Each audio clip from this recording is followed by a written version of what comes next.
Okay, 23rd problem. If in a triangle ABC, R1 is equal to 2R2 is equal to 3R3, then the perimeter of the triangle. So, ఈ condition ఇచ్చారు R1 is equal to 2R2 is equal to 3R3 properties of triangle. So ఇలాంటి కండిషన్కి ABC are in AP అనేది ఒక short cut formula మనకి సినాప్సిస్లో ఉంటుంది. Synopsis చదువుకున్నట్లయితే R1 is equal to 2R2 is equal to 3R3 అయితే then ABC are in AP. Okay, ఒక షార్ట్ కట్ ఫార్ములా. మరి ఏబిసిలు ఏపీలో ఉన్నట్లయితే మనకి ఫార్ములా ఏంటిది? 2b is equal to a plus c. So ఇక్కడ ఏమడిగారు? Perimeter of triangle. Perimeter of triangle అంటే సమ్ ఆఫ్ ఆల్ సైడ్స్ అంటే a plus b plus c. Okay, so therefore a plus b plus c perimeter.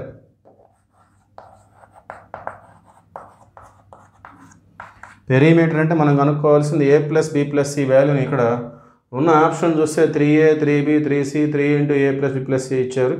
So ఏదో ఒక option మనం express చేయగలగాలి. So ఇక్కడ a plus c అంటే మనకు already ఇక్కడ 2b ఉంది, 2b ఇక్కడ ఒక b ఆల్రెడీ ఉంది. సో a plus c బదులు 2b తీసుకున్నాం మనం. సో మధ్యలో ఒక b ఉంది, 2b plus b 3b.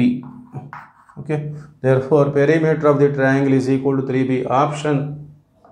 Option B is the right answer. Okay.